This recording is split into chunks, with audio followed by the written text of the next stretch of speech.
はい、こんにちは。アモンマルのカンコレ、アモンマルです。本日は、カンコレ前段作戦23ノルウェー北岬沖北極海 P 級地7船団を護衛せよ輸送第一ゲージをお送りしていきたいと思います。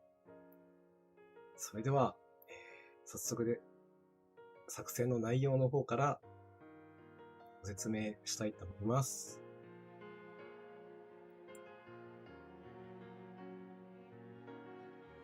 今回の、第1ゲージは輸送作戦になります。輸送ゲージの PT は当作戦で600、ボスを含むすべての水上マスに敵空母はありません。なので制空権の確保は容易ということになっています。ルートはスタート位置から上の A マスに行って C マスの対戦マス、そして E マス、H マスの空襲マスを経由して J マス、K マスと水上戦を行います。その後 L マスの農道分岐から M マスに行って、そして Q マスのボス戦へと、道中ね、ちょっと戦闘をうまくくぐり抜けられるためには支援艦隊も用意していくつもりです。あと基地航空隊も使うことができますので、それも活用して、道中突破できれば攻略できるだろうと思っています。では早速編成の方から出していきたいと思います。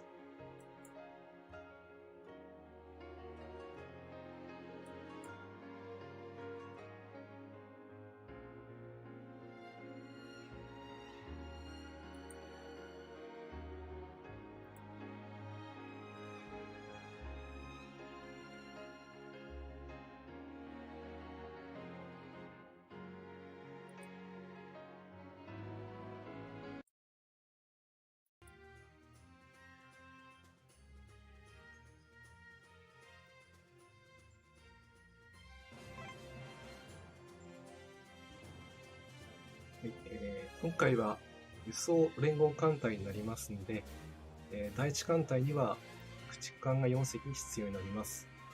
その他は今回は水上規模艦のコマンダンテストと、軽巡洋艦のヘレナですね。こちらの編成で行ってみたいと思います。装備の方は、このようになっております。帝国？私のクレーンが何か？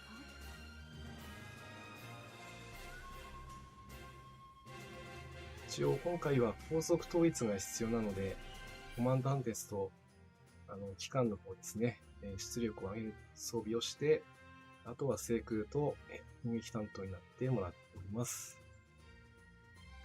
出番かな？まだ？いつでもいいや。今回は駆逐艦はこのジャービスとジャーナス、そしてレーベとマックスはすべて機銃ドラム艦の装備になっております。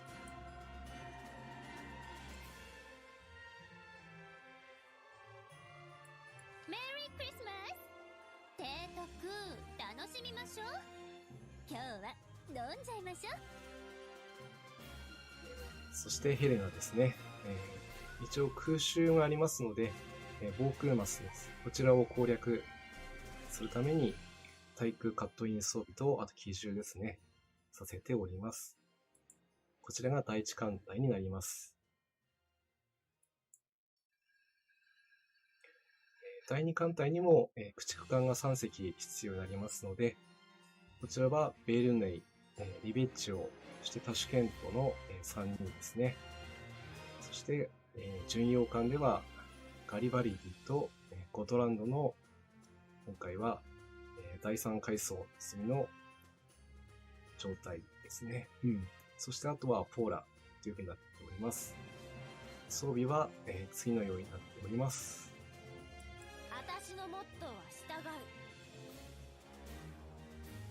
知ってるよな。最新鋭軽巡ということもあって、火力が非常に高い、この特性を生かして、主砲、そして偵察機と、あとはドラム缶をちょっと、少しでも輸送を優位にしたいので、搭載させております。司令官、作戦命令を。そしてベルニには、このようにダイハツが積むことができますので、こちらを2つ、そして主砲の搭載と、PT 対策のために機銃を装備させています。モンナターレ、提督さん、パネトーネ一緒に食べよう。はい、ベッチオはね、ちょっと対戦攻撃が必要になりますので、先制対戦のための水中超新機ですね。ここは PT 対策のための手法と機銃。これで反対を守ってもらいます。フリスタマン、いや、同志ガングーとお酒はいいよ。酔いすぎじゃないか、まったく。はい、そしてシュケントですね。手法と、そして機銃、そして対戦と、いろいろ役割が被っちゃうんですけども、これでしたらね、対戦マスも特に問題なく抜けられるだろうし、PT マスも、突破できるだろうと思っての装備となっております。そうならよかった。結構寒いのよ、あの格好。あの格好と言ってるのは、レーシングの時にした格好のことを言ってるなと思うんですけどね。ゴトランドに関してもベルニ同様でダイハツが積むことができますので、こちらを2つ、そしてあと偵察機と、爆撃機と、そして機銃の装備となっております。なんでしょう、出撃も飲み会も行けますよ。そして、出撃も飲み会も行けるポーラですね。ガリバリティと同じ特徴で水上戦闘能力が高いので、手法の2本、あとは偵察機と、あと水上戦闘機、必要かどうかちょっとは迷ったんですけど、ここはもしかしたら変更するかもしれないですね。第2艦隊はこのような感じになります。支援艦隊に関しても、前回と引き続きにはなるんですが、朝風、神風の駆逐艦、戦艦から本郷、比叡、春馬、そして航空母艦の宝生さんですね。この陣容で突破を図っていきたいと思います。一応この装備でいきますと、1回の戦闘で1勝利取れますと、約120くらいは輸送で出ますので、最短であれば5回で攻略できる、そういう計算では出しては意味なんですけど、なかなかそううまくいかないのがこのゲームなのでね、じっくりいきたいと思います。あと基地航空隊ですね。ご説明します。第一航空隊は前回同様といいますか、第1からの、久しぶりの出撃となります。はやぶさ3型鋼の第1中隊、そして第2、第3中隊はインガン、2式陸上偵察機と、こういった編成になっております。一応、ケイマスまでが射程が8必要になりますので、偵察機をつけた状態でも最低でも航続距離が6以上ないと到達できないようになってますから、そこだけは注意して、選んでいます。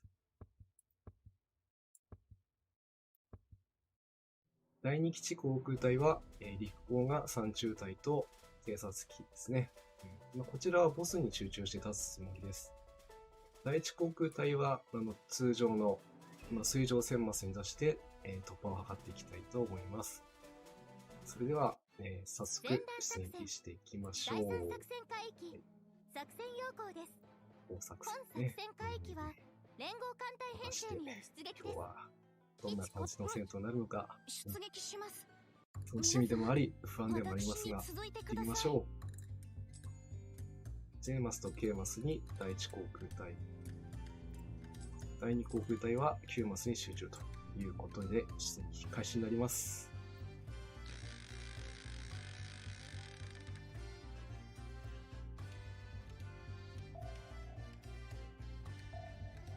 総船団8秒。最初の戦闘は、第一警戒航行冷戦警戒で、突破を図っていきましょう。敵艦隊を発見いたしました。皆さん、ご用意はいかがですか？う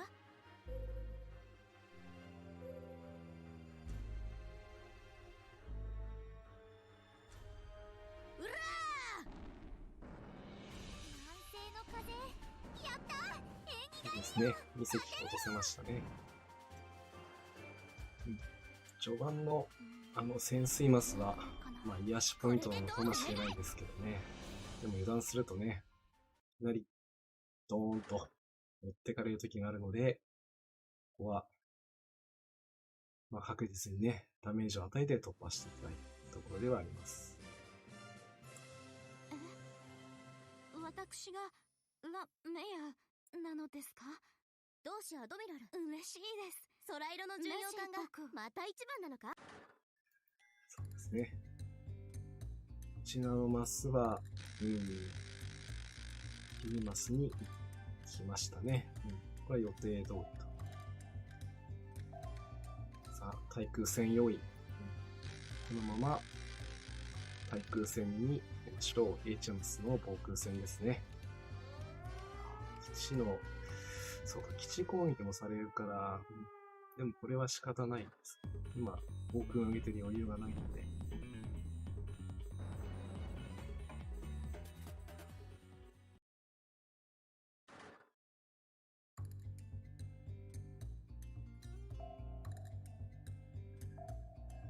さあ、こちらは第3警戒航行処理で防空戦用意となります。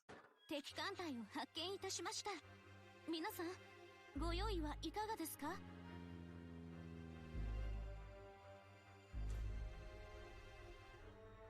敵艦隊を発見いたしました。皆さん、ご用意はいかがですか？カットインが出なかったんでちょっと不安ですけど、大丈夫みたいですね。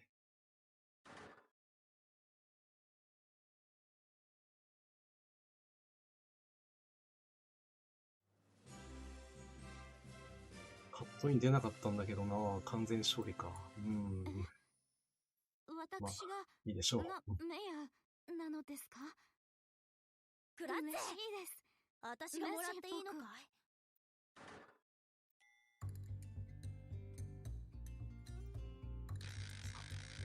い？予定ではチェーマスに行く予定ですね。ちゃんと行けましたね。さあ、ここからが、突破できるかどうか、できないとわからない部分になってきますね。敵艦隊を発見いたしました。皆さん、ご用意はいかがですか？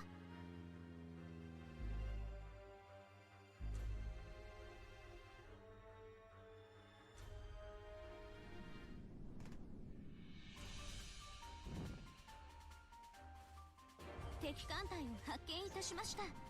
皆さん、ご用意はいかがですか？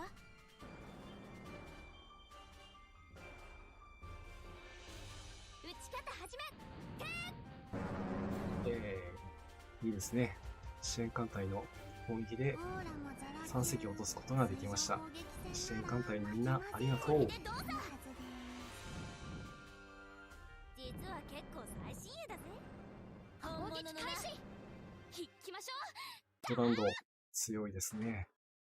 頼りになります。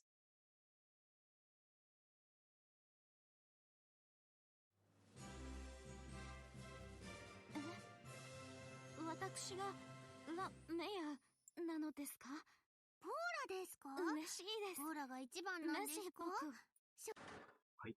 それでは、続けて進軍していきます。どなたが高評価をしていただけたようでありがとうございます。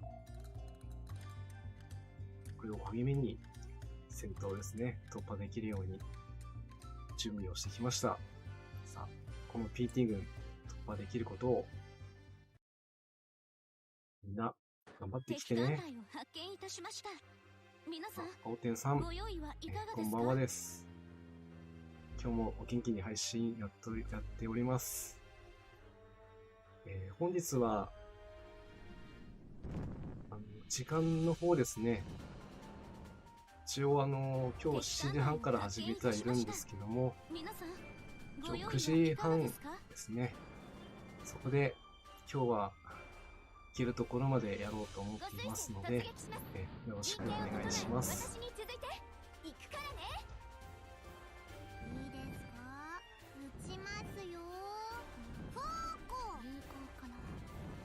ここは警戒陣で来られるとかなり厄介なんですけどね。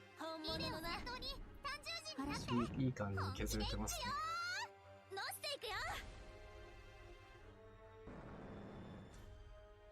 フィニッシュもちゃんと決まりました。これで、戦闘、通常道中はもうこれで戦闘は終了と。あとはボス戦だけになります。私がメアなのですか？嬉しいです。クラッツェ。メシ僕、私がもらっていいのかい？悪いなみんな。そういうことだから。なかなかどう春雨か春雨くんだ。はい。輸送作戦はお任せください。はい、春雨ちゃんよろしくお願いします。輸送作戦ね。この海域ではないですけど、最終海域では輸送作戦たくさんありますからね。その辺は今は考えないようにして、この海峡を突破することだけを集中していきたいなと思います。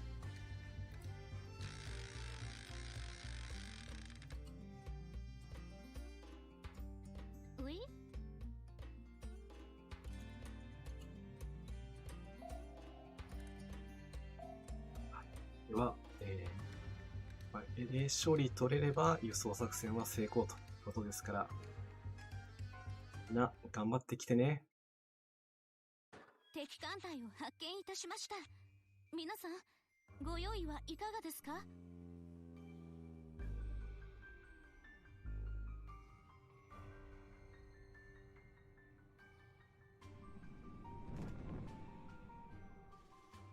まずは、基地航空隊の攻撃になります。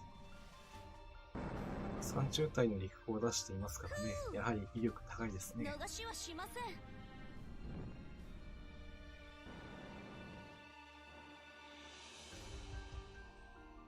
すばしっこいけど逃がさないから。ダーウィンちゃんと見てた？こんなのまだよ。敵艦発見。攻撃開始。沈まない。逃しはしません。攻撃開始。いいですか？撃ちますよ。実は結構最新鋭だぜ。攻撃開始。その第2艦隊はこれで全て打ち倒しましたね。どうしても連合艦隊同士の戦いですとね、命中率が落ちちゃうんですけども、野戦になってしまえばこちらのものです。夜ね。まあいいか。実は結構やるぜ。本物のな。いや、一番のダメージソースを叩いていくんですね。痛すぎです。踏まないとやってられない。リレを先頭に単純時になって本気でいくよ。有効かな。お願い。ヘルシーさん、こんばんはです。今日も元気に配信をやっております。どうか、最後までお付き合いいただけるとありがたいですね。はい。嬉しいです。グラッツェ。僕、私がもらっていいのかい？悪いな、みんな。ま、そういうことだから。やったぜ！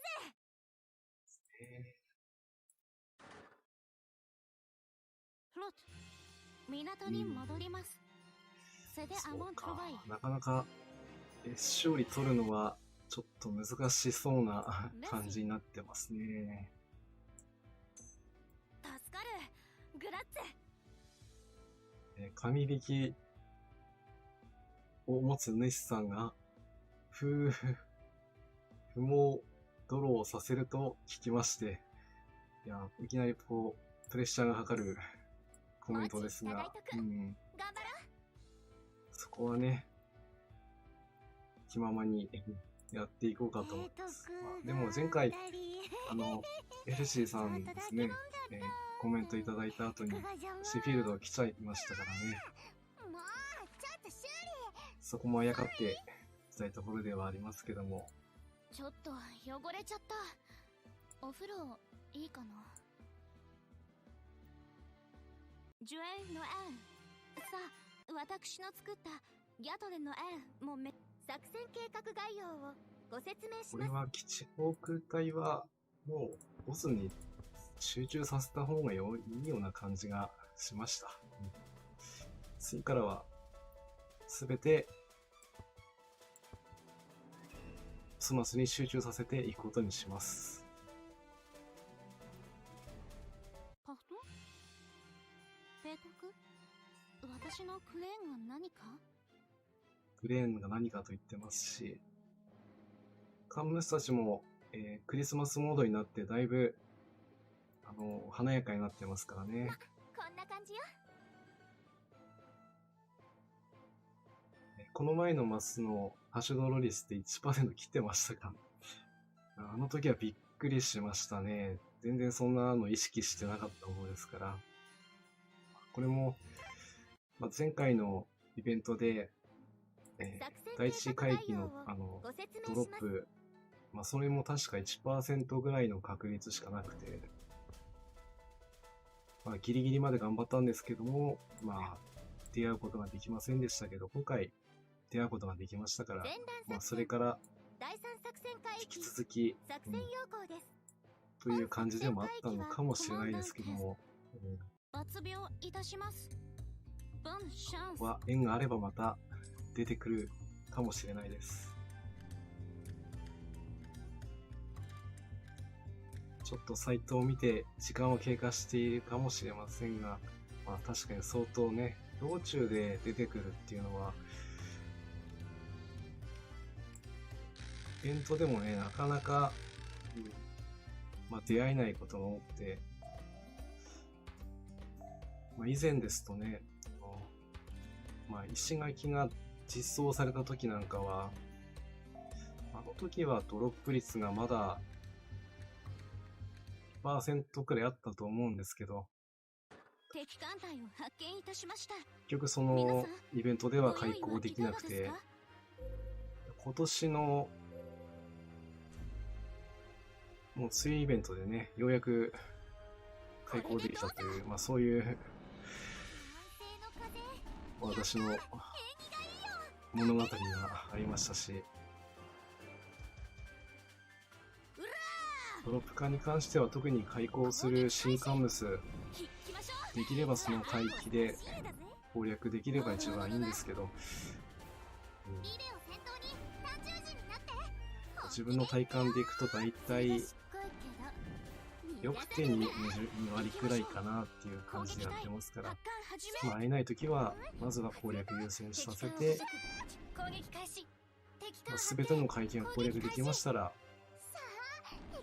まだ会えてないハムスに攻略をね、していこうというスタイルでやってますので、まだ白子とは会えてないんですけど、まずは最終海峡をなんとか突破してね、行きたいと思ってるんですけどね。メアなのですか？嬉しいです。どうした？自分は4つ目のフームを完走してから10周ほどチャレンジしてみますということですね。私が出るのが先か、ヘルシーさんが出るのが先か。これは、どちらも出るとね、一番万々歳なんですけどね。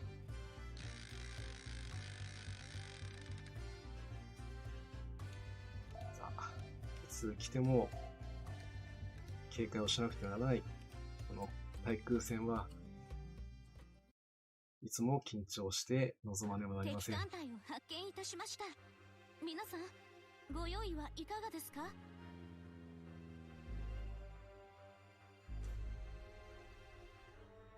さっきより多いな。大丈夫かな。皆さん、ご用意はいかがですか？今回の航空艦は金だ。OK です。さっきはカットインが出なくて完全勝利ということでしたけど、今回はカットインが出ましたからね。同じく完全勝利でも、やっぱり安定感がね、違いますね。私が、メアなのですか？嬉しいです。クラッツェ！メシ私がもらっていいのかい？あとは水上戦の2回、こちらの方から支援艦隊が来れば大丈夫だと思うんですけど、さっきは警戒陣ではなかったんでね、そこをちょっと警戒しないといけないかな。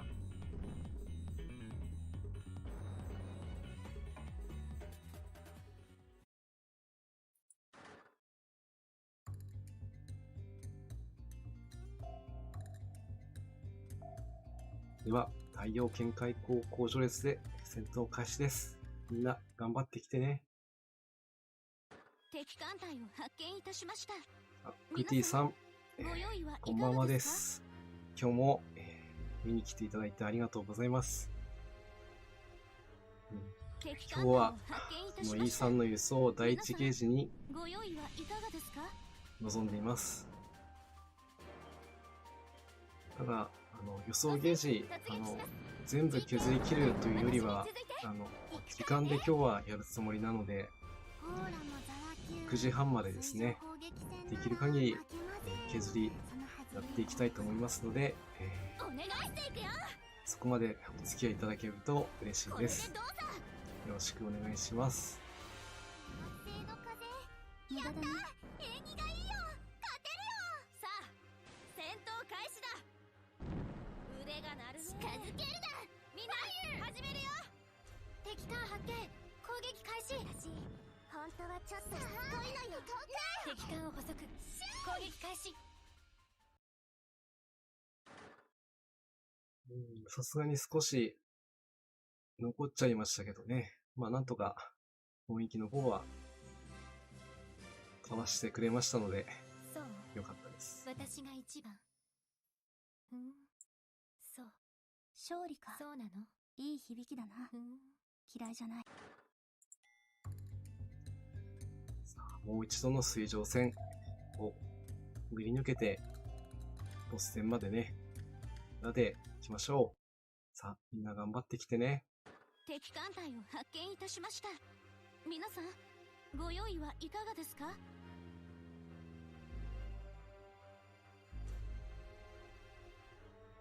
敵艦隊を発見いたしました。皆さん、ご用意はいかがですか？今回も30時、これならできそうです。あれ、あまりダメージが入らない。T 字振り。水上砲撃戦なら負けません。これはどうなんだろう。お願い。実は結構最新鋭だぜ。本物のな。これでどうだ。の風、やった。はい、なかなか攻撃が当たりませんね。雷撃も、まあ T 字不利だからどちらもダメージが通らないので、これはこれで抑えできればいいんで、ここはね。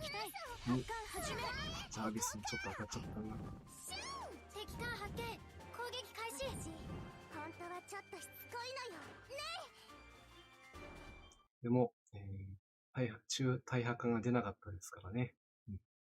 まあ、今回はこれでも十分。ヘレナが殊勲賞をI really appreciate it. ありがたくいただきますね。難しいな。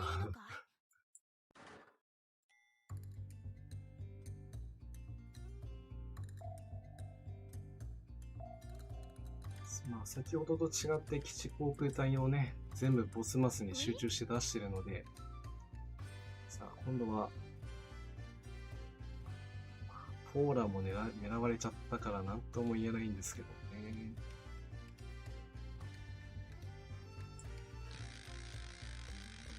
とりあえずは戦闘形態が同行性以上であれば A 勝利取れるかもしれませんが、まずは A 勝利取っていきましょう。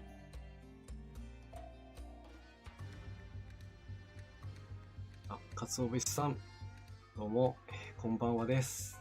今日も見に来ていただいてありがとうございます。本日は、こちら第3回期第1輸送ゲージを攻略中です。戦闘は2回目になりますけども、最初の戦闘は A 勝利でしたね。本日は9時半までの、配信としておりますので、そこまでお付き合いいただけますと嬉しいです。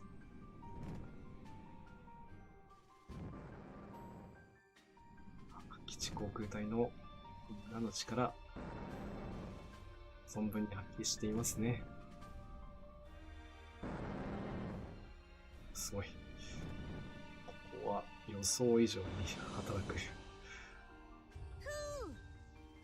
逃しはしません。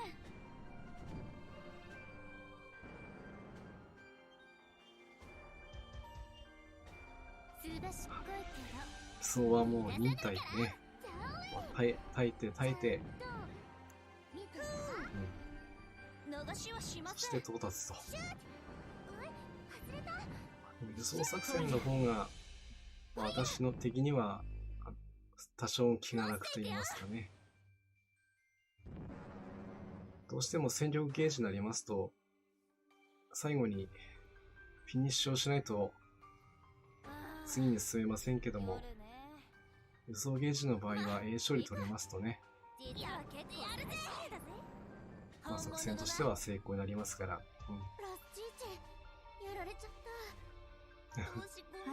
敵の第2艦隊が決して済みにでもなかなかね、もうボスが硬いんで倒すのはちょっと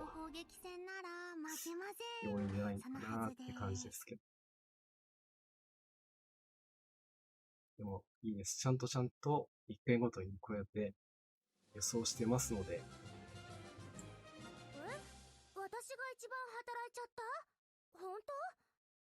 やだ、ジャービス。ほら見て、私がもらっていいのかい？あんた悪いな、みんな持ってるわね。そういうことだから、数じゃないのよ。やったぜ。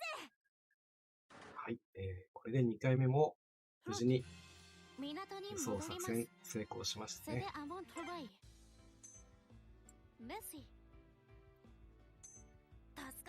今回は第1輸送作戦ですけども、この後にもう一度輸送作戦がありますからね。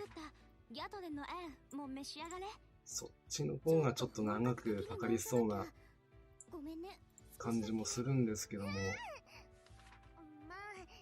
ただ、出演機としては水上打撃艦隊を出すつもりでいますので、勝利取りやすくなるのかななんて思ってはいるんですけども、そこがバランス取ってるような感じもしなくもないと勝手に私は解釈してるんですけど、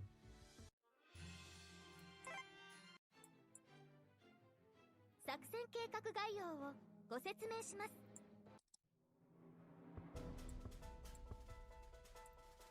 航空隊もね、ちゃんと休ませないと。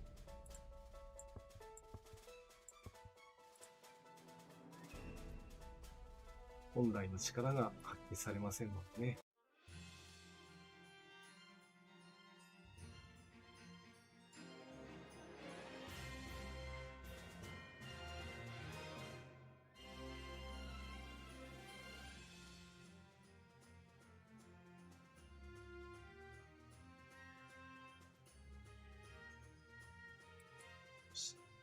よし、いいですね。それでは、3回目の出撃していきましょう。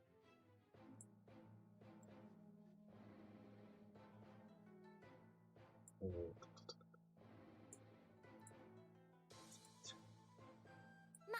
んな感じよ。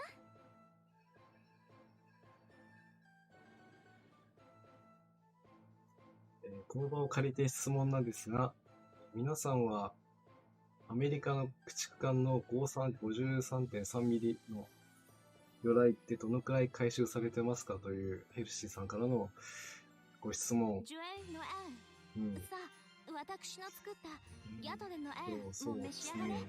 私の方ではその魚雷に関しては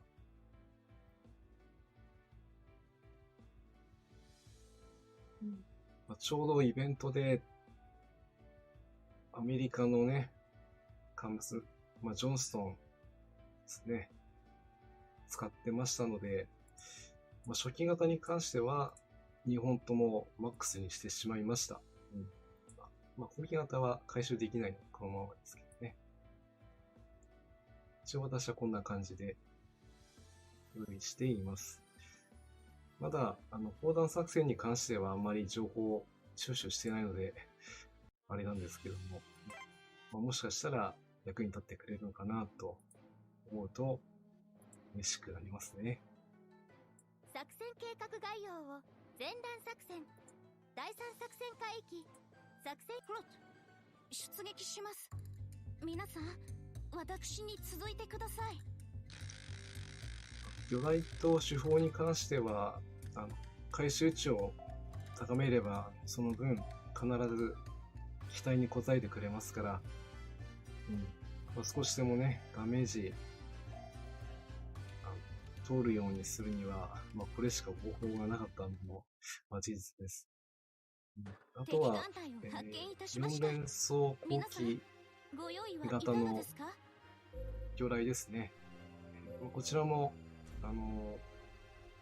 3本持ってるうちの2本は回収がマックスになっていて、あともう一つが今9まで来てるので、今週中にはマックスにしておこうかなと思います。これでどうだ。魚雷に関しては、回収コストも思ったより安いですし、2つまでは累積のダメージが発生するので、3本安積みっていうことにするのではなくて、1人に2つ装備させて、あとは補助で、見張り員でも、手法でも、カットイン装備にする、そういった感じにした方が、火力が出るんじゃないかなと思ってやっています。空色の巡洋艦がまた一番なのか。いや、何度でも嬉しいものさ。原章。そうべしさん、コメントありがとうございます。星9が1本で、星4が1本ですね。実際のところ、回収値はマックスにするよりも、9ぐらいで止めといたぐらいが、費用対効果的には、いいんですよね。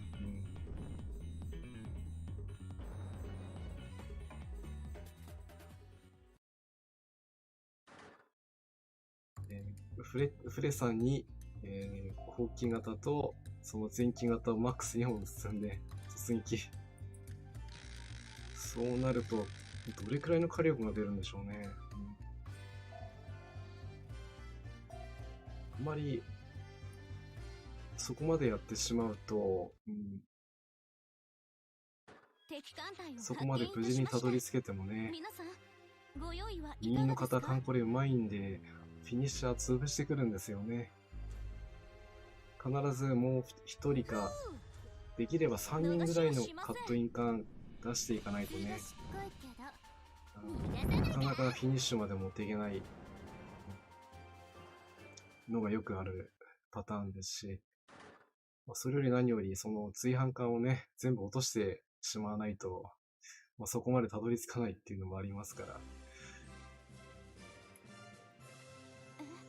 そこら辺の調整がうまくいけば、なのですか？フレッチャーのね、最後のラスダンで私がもらっていいのか？ものすごい火力を発揮するかもしれないですね。そういうことだから、やったぜ！そうですね。今は自分も、放置してましたので、対策として星をつけてると。こういったものを上げときますとね、これからの、戦いで必ず、どこかで役に立ってくれますので、もし魚雷の本数が足りているのであれば、そこまで無理しなくてもいいんですけども、敵艦隊を発見いたしました。なかなか5連装酸素魚雷をマックスにしたりとか、6連装酸素魚雷をマックスにするっていうのも、これも結構難儀な作業になっちゃうんでね。そこをまだという方であれば、そのアメリカの、ね、その53センチね、こちらの魚雷回収してもいいんじゃないかなと思います。コーラもザラ級水上砲撃戦なら負けません。これでどうぞ。はずですね。乗っていくよ。有効無駄だね。お願いよ、戦闘に多重時になって。本気で言ってよ。水上戦ね、突破できましたね。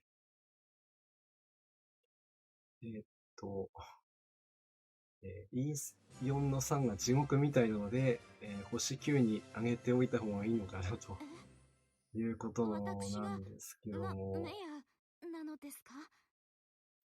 嬉しいです。私も最終回帰の編成だけはちらっと見たんですけども、ちょっと突破できるような感じがしないんですよね。ちょっとね、追反艦がみんなもう姫クラスになってますから、敵艦隊を発見いたしました。うまく噛み合ってっ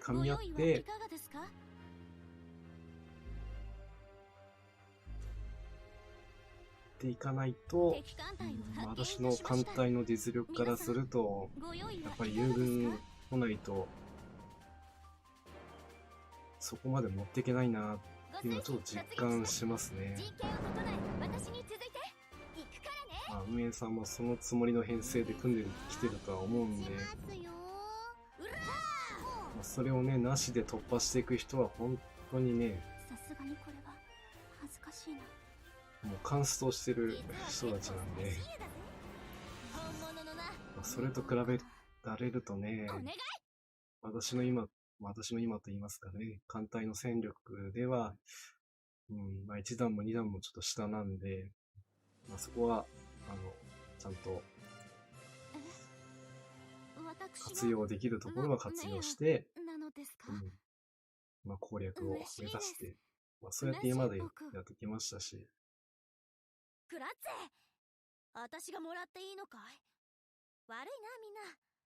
そうですね。そういうことだから。5連装とか6連装は、しぐれとか霞オアとか、チャーハン様に回した方がいいかなと。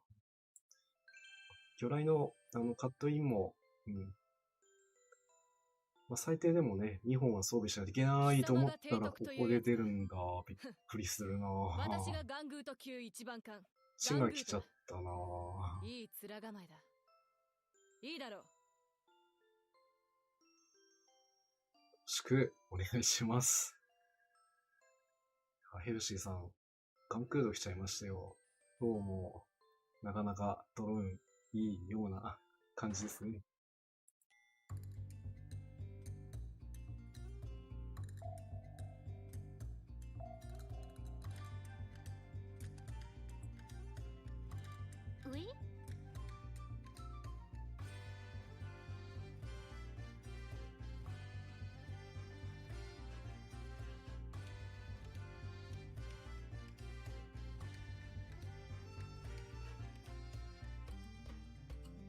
つおぶしさん、どうして1回のおめコメントありがとうございます。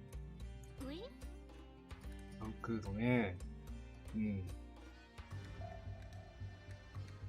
イベントもね、最終ご召喚だったことを考えますとね、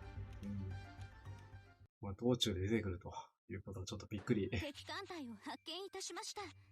皆さん私もご用意ガンクードははいかがですか？まあ、2隻いましたから、まあ、3隻目、育成しよう。発見いたしました。まあ、皆さんこれはまあ間違いなくご用意育成した方がはいかがですか？いいのでね。まあ、ガンクードは低速艦なんですけどもね、まあ、第2艦隊に組み込めるちょっと特殊な、艦ですし、まあ、運用としては、先に基地航空隊出し忘れた。機関部は大丈夫。やってしまったな。ちょっと行動できる。行きましょう。 A 勝利も危うい状況になっちゃいましたね。敵地名補足。攻撃開始。A はいけるかな。これでどうだ。攻撃開始。基地航空隊休ませると言って、そのまま休ませたままにしていましたね。まあでもね、第2艦隊は全部落とせましたし、腕が鳴るね。これ以上はやめとこう。追記はしません。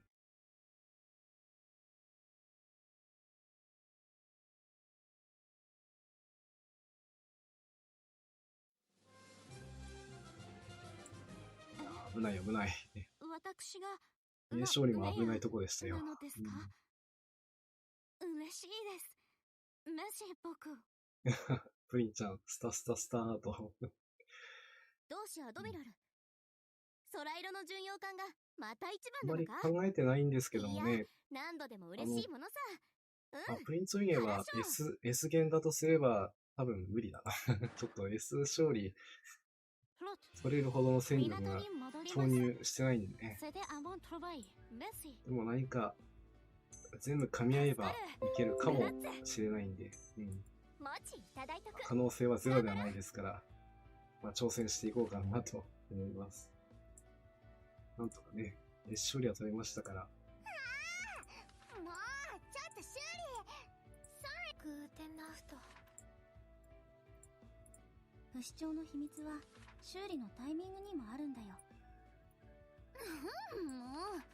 うまた修理嫌になっちゃう。もう連合艦隊になりますとね、大丈夫。ほらもうお風呂の時輸送の1と2ですか。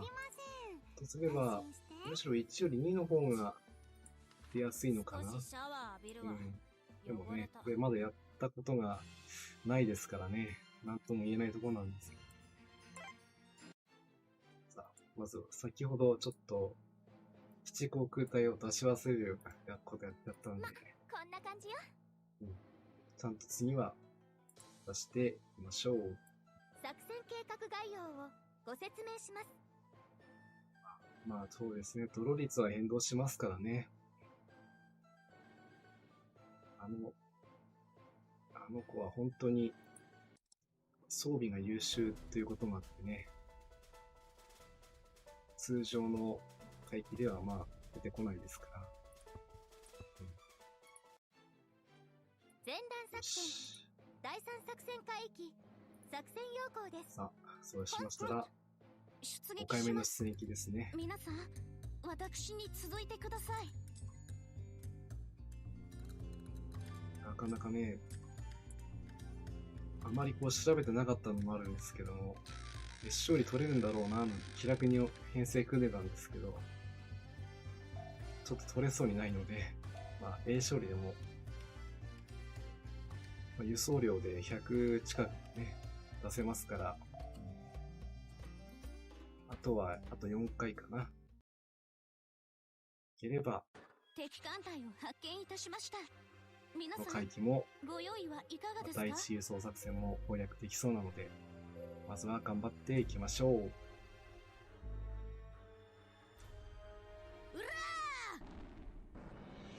南西の風、やったー！縁起がいいよ！勝てるよ！実績だけ残しちゃったけど、ここは取らせてもらいますよ。最新鋭だぜ。本物のな。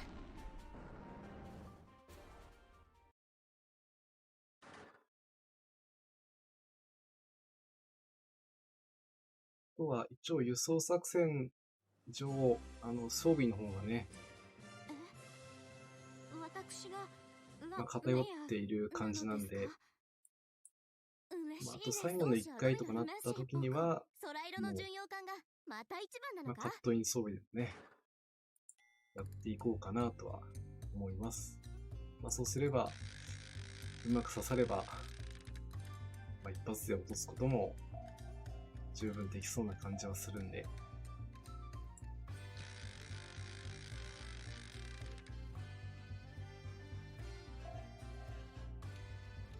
ですね。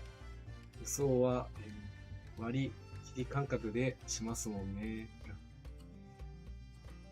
これを運ぶという作業もね、まあ、実際の、敵艦隊を発見いたしました。まあ、皆さん、従事してみますとご用意はいなかがですかなかか。守りながら戦うというのはね、逃しはしません。普通の戦闘以上にこう、まあ、疲労をするというかね、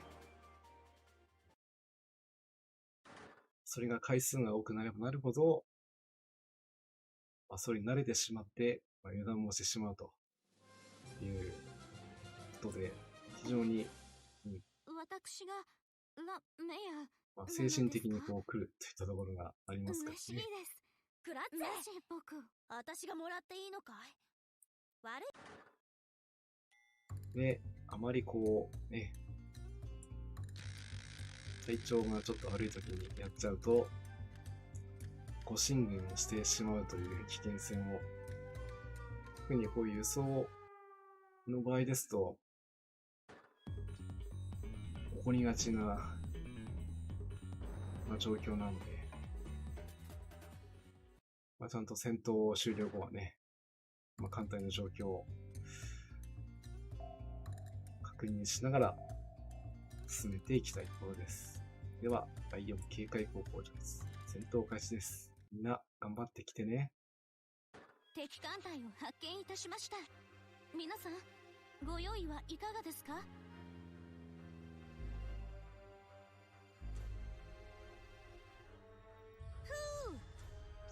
逃しはしません。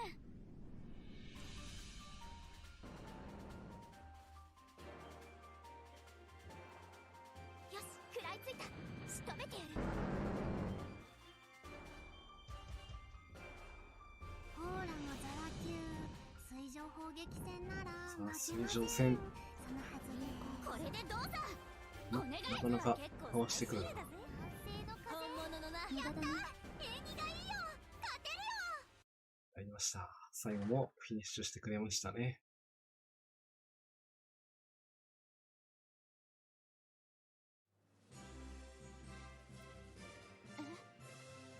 私がメアなのですか。勝利か。嬉しいです。いい響きだな。メシ嫌いじゃない。さあ、続けて、分かっていきましょう。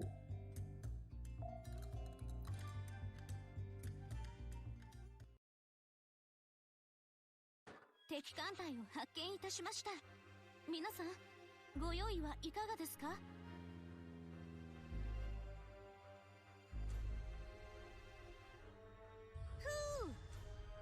逃しはしません。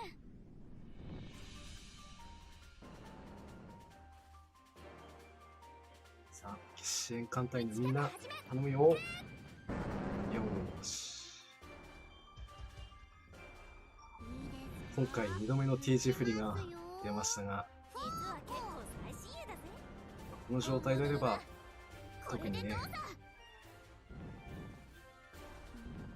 中杯以上にならないことを思って祈っていくしかないんですけどね。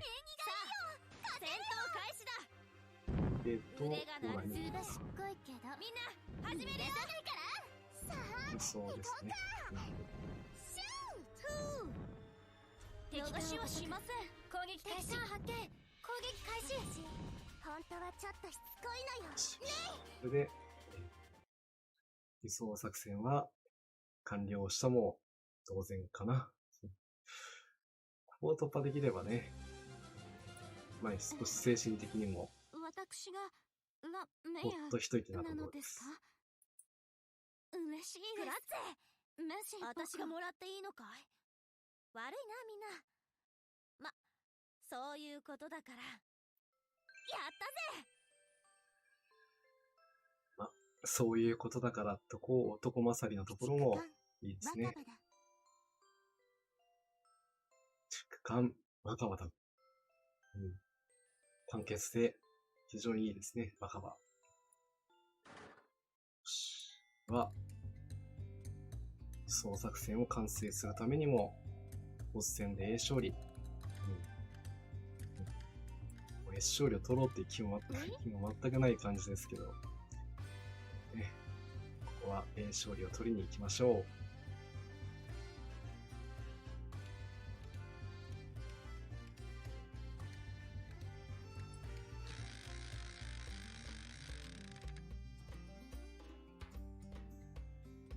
だいたい、開始から1時間くらい経って、ゲージの半分だから、ペース的には、これかな。では、4回目の戦闘となります。みんな、頑張ってきてね。敵艦隊を発見いたしました。皆さん、ご用意はいかがですか？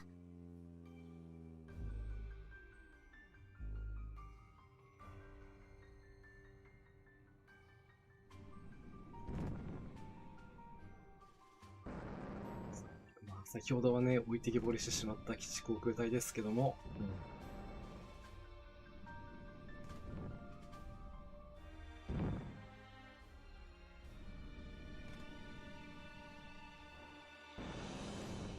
しっかり仕事をしていきます。敵艦隊を発見いたしました。皆さん、ご用意はいかがですか？そして、反抗戦ですね。すばしっこいけど、逃がさないから。ほいや。やられた。マックスに当ててきますね。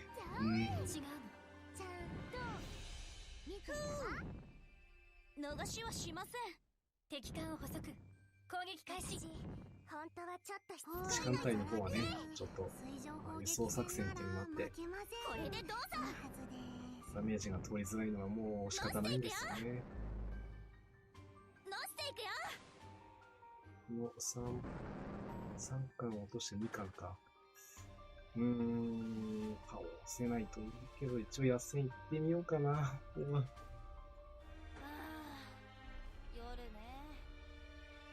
まあいいか。実は結構やるぜ。本物のな。で発信している時のカットインがエコトランドに行ったか。もうスカートがスースーします。ビデオ戦闘しとけばよかった。本気で強いね。ザラ級水上砲撃戦なら負けません。カットインにしとかないと抜けないな。これ無理だな。そうですね。基地航空隊は優秀ですからね。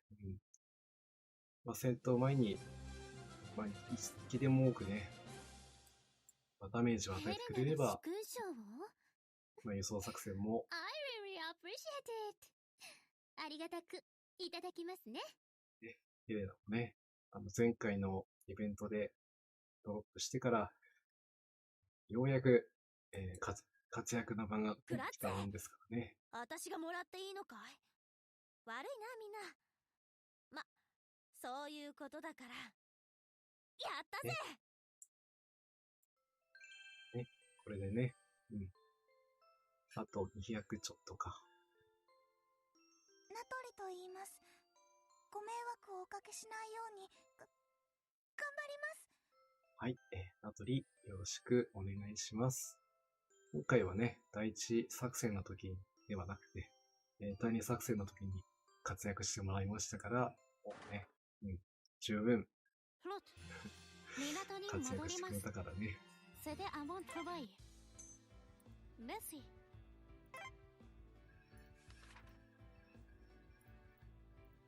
だいぶあと汚れちゃった200ちょっとだから、あと3回少し大掛かりな到修理達すればに入るわビスパル攻略はできるんですけど、スパシーバ勝利取れればな、2回で終わるんだよな。エクスキューゼも申し訳ありません提督大丈夫ほらもうお風呂ちょっと汚れちゃったシャワー浴びていい？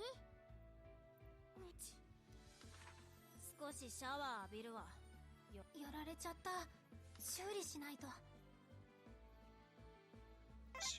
カットイン攻撃。助かるグラッマチいただいとく頑張ろう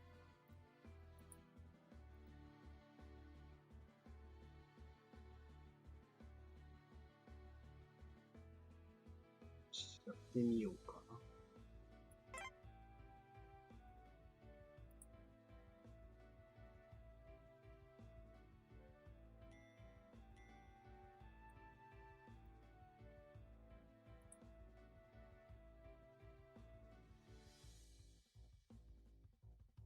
原章これは信頼できる一つか。いいなスパシーバやれるかどうかは別にして、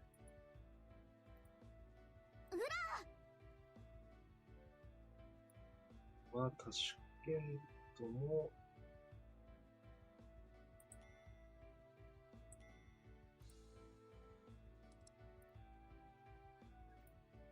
確かもう一個は、スパシーバタシュケントからタシュケントに。ありがとう確かこうだよね火力的には、そうだよな。6連装出すか。6連装。バリショーエスパシーバ159。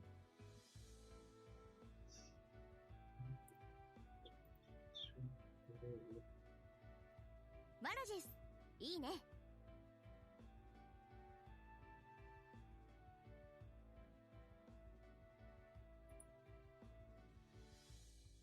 水上戦は十分できてるから、レーダーのセンス。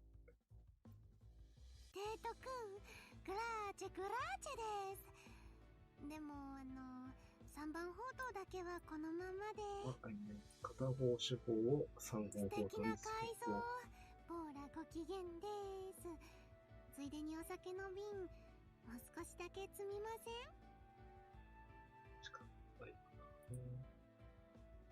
だからね、やっぱりあまりこう対戦と防空をおろそかにすると道中突破できずに撤退ということも考えられるんでね、まあ、このくらいにして、まあ、ちょっとチャレンジしてみようと思います。勝利チャレンジ。先ほどよりはこんな感じ可能性がね、10% くらい上がったかな。作戦計画概要を個人的には思うんご説明しますですけども。いけない。ちょっと休ませない。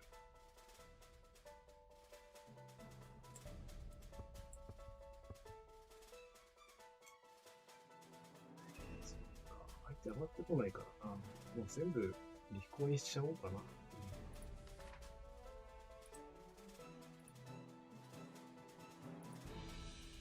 ジュエルのエンさあ私の作ったギャトレンのエンもう召し上がれやっとキャトレンのエア召し上がれ。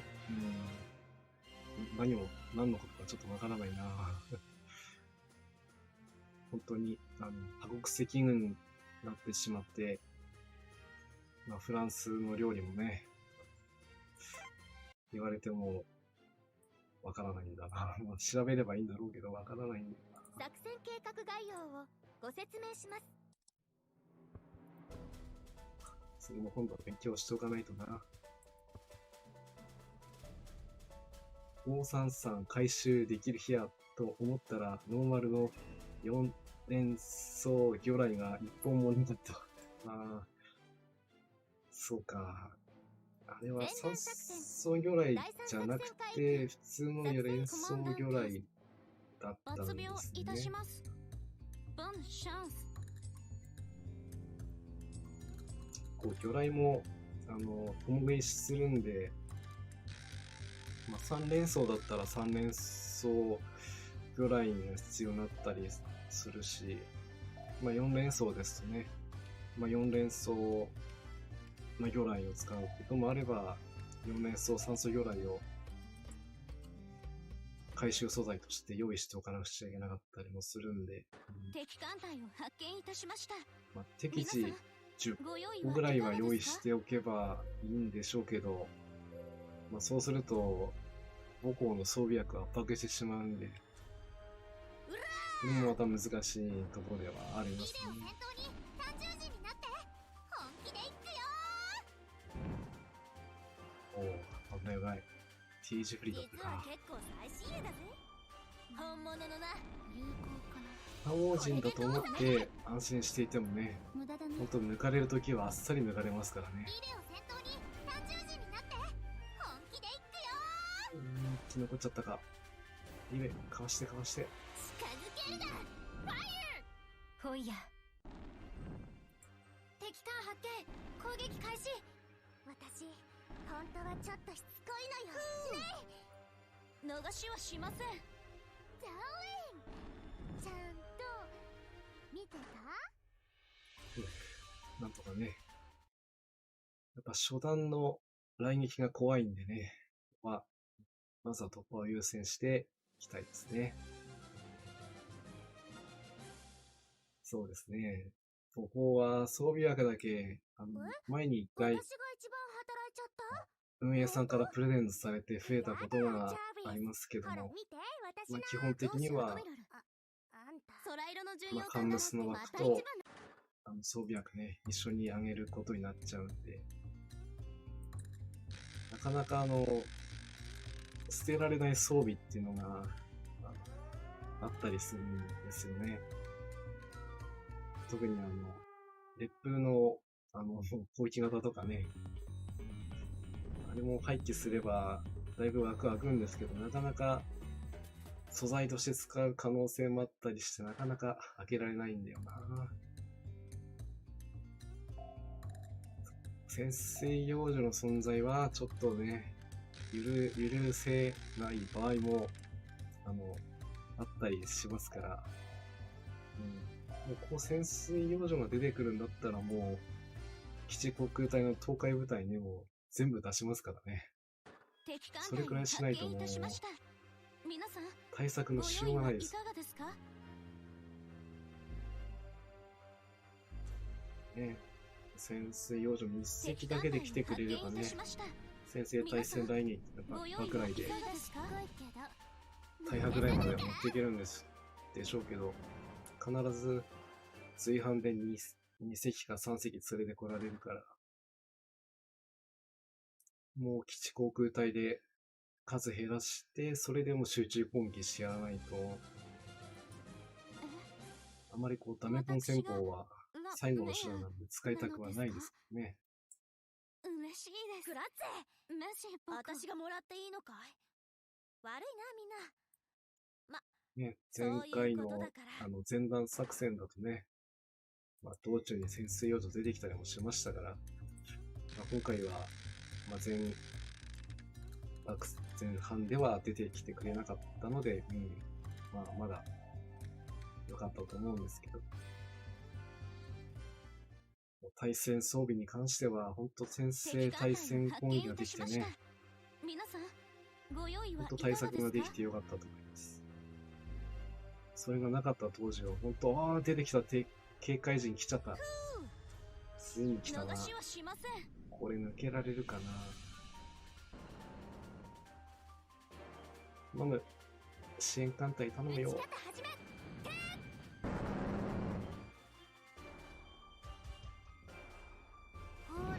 条約違反陣形が来てしまいましたが、これでどうだ。攻撃開始。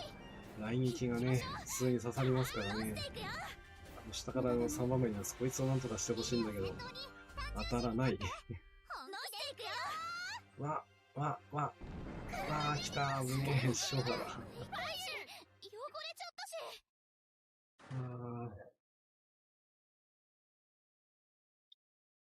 だから油断できないんだな。ヘレナが殊勲賞を？I really appreciate it. ね。ありがたくねいただきますね。まあ、今回はゴトがなんとかかわせましたけどね。まあ、次は、こうはいかないだろうな。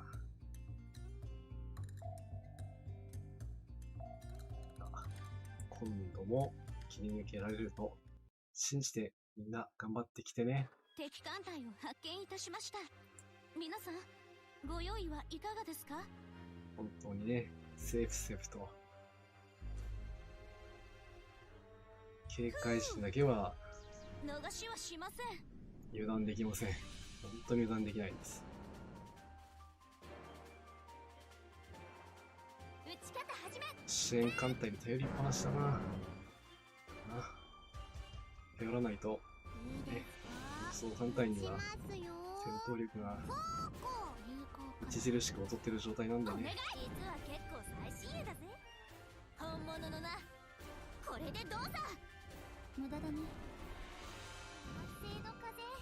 やった残っちゃった戦闘開始だ。元腕が鳴るね。すばしっこいけど。みんな、始めるよ。敵艦発見。そのリ攻撃開始。リフラはちょっと行きましょう。敵艦攻撃隊発艦始め。本当はちょっとすごいのよ。よし。ここも、無事にね、突破できましたね。あとは、野戦装備、カットイン発動するかどうか。ボーラですか？ボーラが一番なんですか？それが発生しないと通常よりも輸送量が減ってしまうというね。でもそれもそれで、まあチャレンジですからね。勝利チャレンジ。まあ機能性がある限りは、チャレンジしていかないとね。さっきに比べて、20ポイントくらい少ないのかな。勝利を取れれば100ポイント以上は取れるけども、まあ、勝利だと多分70ちょっとしか取れないのかな。さあ。ベールニとタシケンと、このコンビの活躍、期待しましょう。ご用意はいかがですか？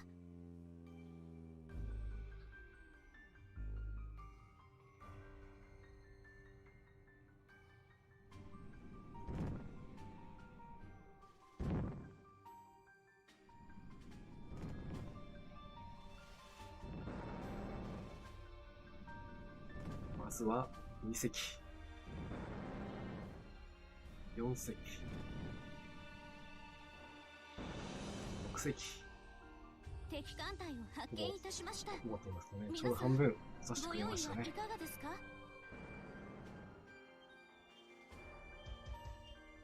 で、同形態は5%。逃しはしません。さすがレーベ。水上戦で落としたのはでかい。いや、削ったな。いや、さすがマックス。当ててくれた。うわ、危ない。危ない。ベルネを狙わないでくれよ。5本、1本。よし、これはいける可能性がありますね。カットインが発動できれば、取れる可能性が、可能性ですね。まあ、いいか。実は結構やるぜ。本物のな。仕事に行った。発動せず。ビデオ先頭に単獣人になって。本気で。シュートのカットイン。ドヤー。いた。289。まあ、2本の装備だったとしても、やっぱりね、ダメージでかいな。皆さん、応援ありがとうございます。ついに、勝利ね、取れましたね。私が一番。そう。そうなのやっぱレイベとマックスがね、水上艦落としてくれたのもでかかったんですよね。あれで丸裸にできましたから。同志アドミラル。空色の巡洋艦がまた一番なのか？いや、何度でも嬉しいものさ。原賞。これでいくとね、119ポイントということになります。エースコメ、ありがとうございます。クティさんも、ありがとうございます。カツオベスさんも、エースコメ、ありがとうございます。今回初めてね、勝利取りましたけども、特に、ドロップはありませんでした。でも、これで、勝利取れるということが分かりましたからね。もしかしたら、次も取れるかもしれないんですね。やられちゃった。ごめん。おいでよ、ふーもちゃん。ここはよく言われてる物欲ですね。お風呂、いいかな。お威厳チャレンジもね、したいんですけど、そこを思ってしまうと、来ないと。提督、大丈夫。これだけ煩悩を捨て去るかというね、そこら辺が試されるところではあります。そして、無情のガチャンと。こういうのも必要なことですから。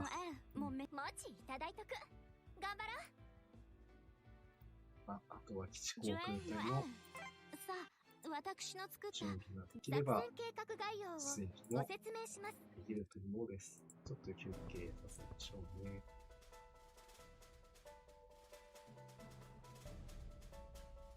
だいぶいいペースで来れましたね。これは9時前にも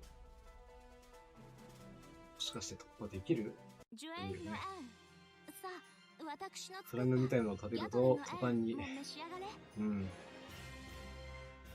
を向いてくるのがね、反対コレクションという、いつまで経ってもこんな感じよ。把握しきれない難しいゲームですよね。作戦計画概要をご説明します。基地航空隊を出さないというカバーもせずに、支援艦隊も出して、前段作戦、あとは第三作戦海域、突破す作戦るのみと。要項です。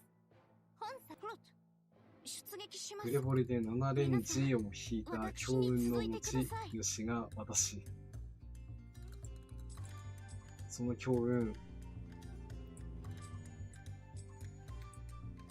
運っていうのは来たり来たりという、そういう性質がありますから、必ずね、こういうギャンブル脳になっちゃうのは良くないんですけども、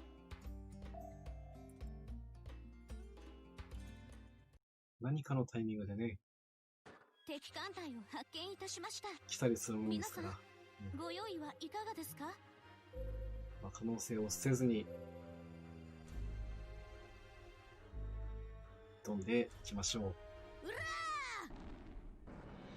ビデオ先頭に30時になって本気で行くよお、よし、まずはかわしていける。うら今回もー！実は結構この回 TG フリー多いですね。本物のな有効かな。嵐をお願い。道中だったらそれほどね、やったー！縁起がいいよ。帰って突破もしやすいというものですけどね。もう全然 TG フリー聞かれた日にはもう大変なものありますからね。逃しはしません。ね、7連続はね、攻撃開始。濃厚が耐えられない。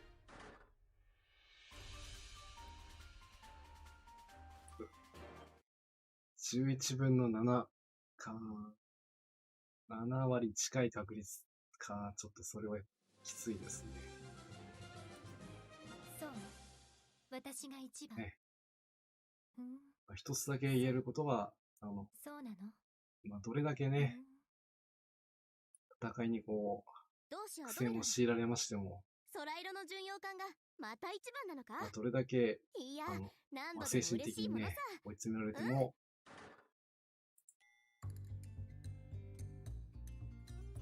最後の勝利だけは、一度だけの勝利をすることで、我々は勝つことができると。そういうモチベーションで、今までやってきましたし、これからもやっていくので、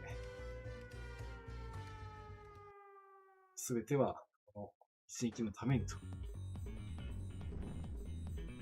そのための準備だというふうに考えて、回帰突破をね、していければと。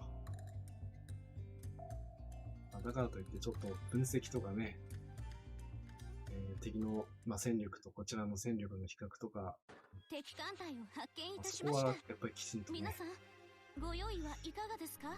見比べていって、の不足分を埋めていって、敵艦隊を発そうしていくと最終的に、もうここにこれしかないっていうのがきついてきますから、もうこれでダメだったらもうあと回数だと。そういうところを楽しんで、特にイベント回帰はね、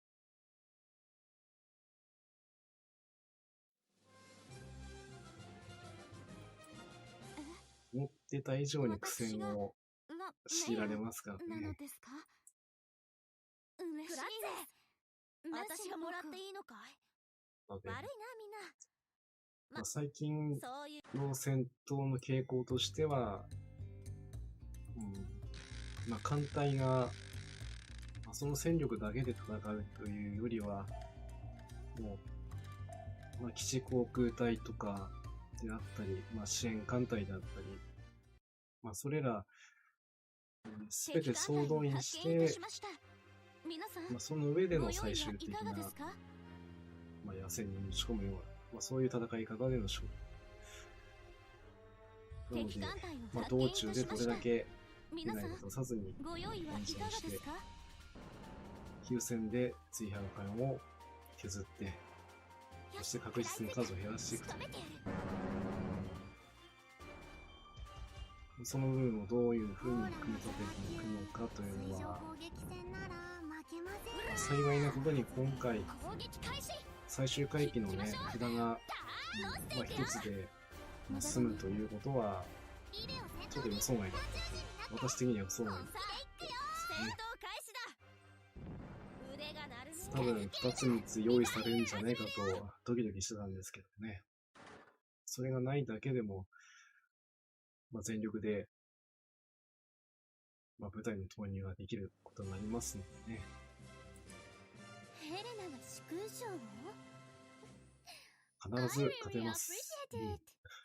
ありがたくただ年内に勝てるとはちょっと言えないかな。ポーラが一番なんですか。勝利の美酒。年内中には、その最後のところまでたどり着いて、サミダレって言います。よろしくお願いします。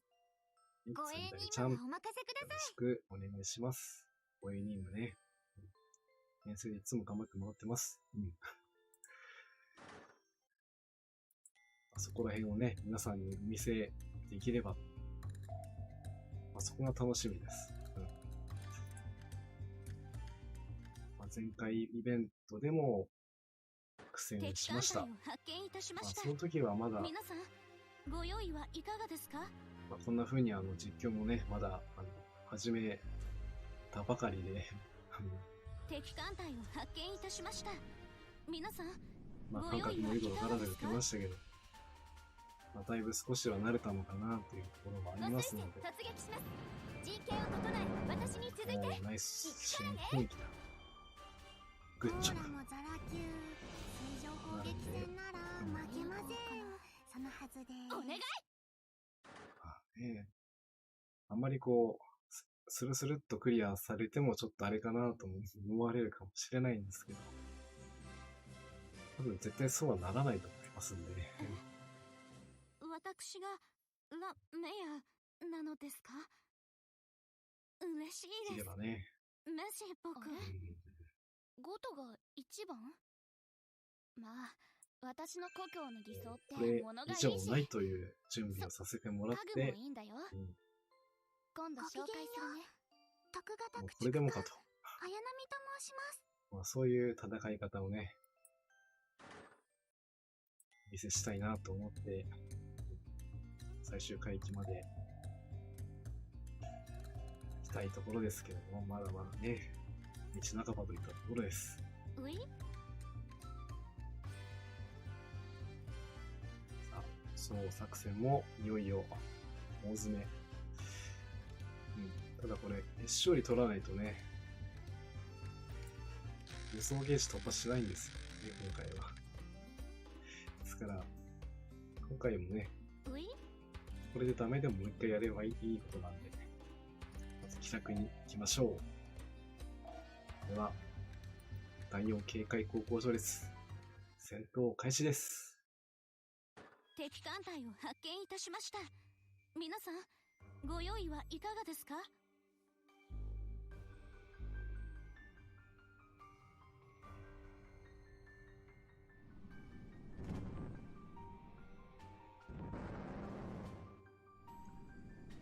まずは、基地航空隊の第2機隊が4隻。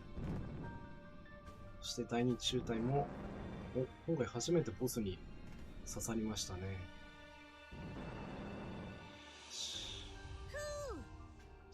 ほぼ半分持ってきましたね。あとは、輸送艦隊で、すばしっこいけど、とどめを刺していきましょう。やられた。何？嫌い？さあ、違う。チャービスをね、当てていく。逃しはしません。攻撃開始。ボスに集中攻撃だな。オーラもザラ級。水上砲撃戦なら負けません。そのはずで実は結構最新鋭だ。お願い。本物のな。いい感じで、もうボスのダメージね、削れてますね。みんな始めるよ。はフィニッシュといきましょう。野戦突入。ああ、夜ね。まあいいか。実は結構やるぜ。だぜ。本物のな。ここに来る。あ、またここに行った。狙われちゃうな。スカートがスースーします。やっぱりリレーを先導しとけばよかった。そしてタシケントのカットインが出ていってフィニッシュしました。タシケント2回連続のカットイン。さすがストライロの巡洋艦は伊達じゃないというところを見せてきましたね。本当にみんなお疲れ様です。僕が一番活躍したの？そっか。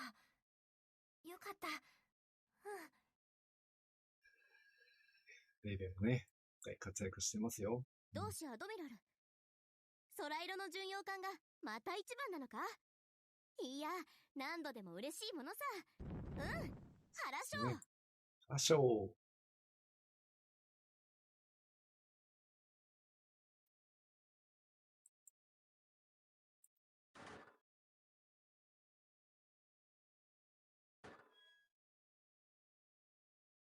あ、できた。あ、カツオイチさん、エスコメ勝利ありがとうございます。今回はね、カムスのみんな頑張ってくれて、私が想定してた時間よりもだいぶ早くね、攻略してくれました。本当にお疲れ様でした。それでは、今日もね、何の日コーナーを始めていこうかなと思います。今日はね、ちょっといつもと違う、催しの違うものが選んできました。まあ、第一輸送ゲージはなるべくね、気楽にやっていこうと思ってたんですけど、ちゃんと攻略できてよかったです。ルーシーさん、おつこめありがとうございます。ルティさんもありがとうございます。それでは、いつもやっている私の番組のコーナー、こちらをやらせていただきたいと思います。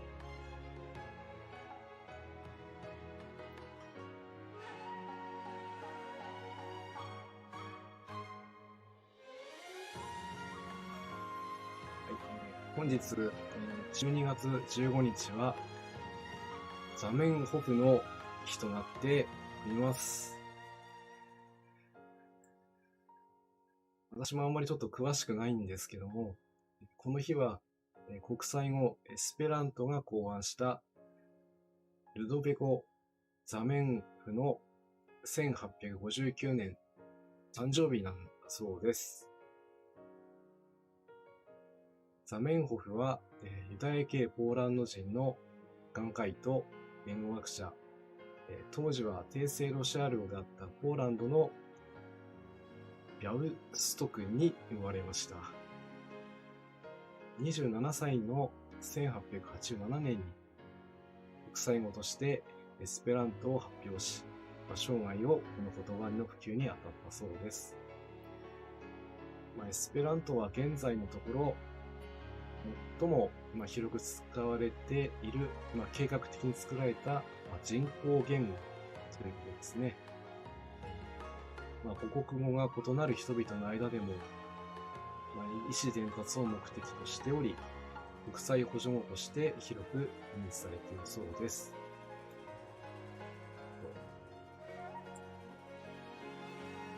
その言葉で日本語で表されているものとしては、合気道を合気道、アニメをアニメを、ちょっと読みづらいですね。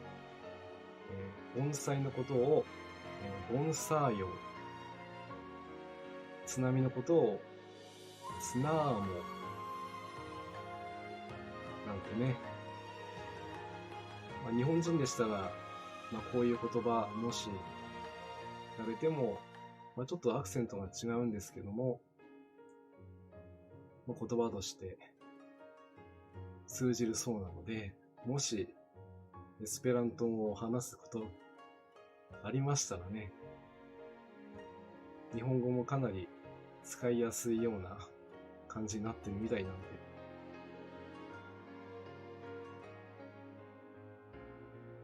最後にもう一つは、刀ですね。これはパターノっていうのみたいですね。そういう、ザメンホフさんの誕生日が本日12月15日でしたので、紹介させていただきました。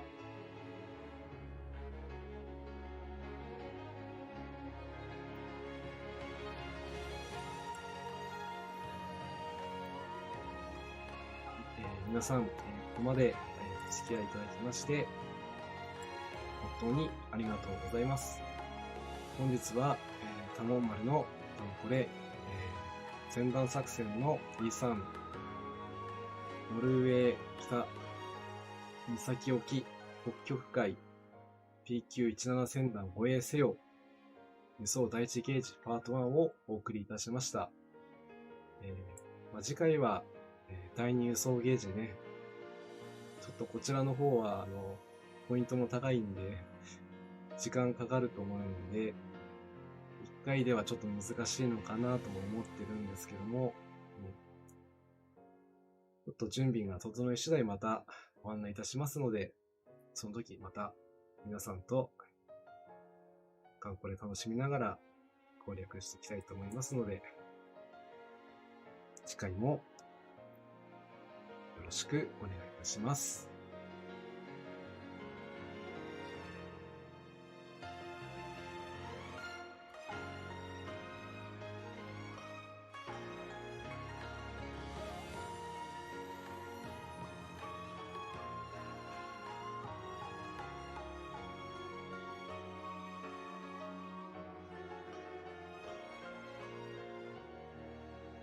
それでは、ここで失礼いたします。それでは、皆さん、寒くなってきましたので、夜は温めてお休みしましょう。それでは、失礼いたします。じゃあね。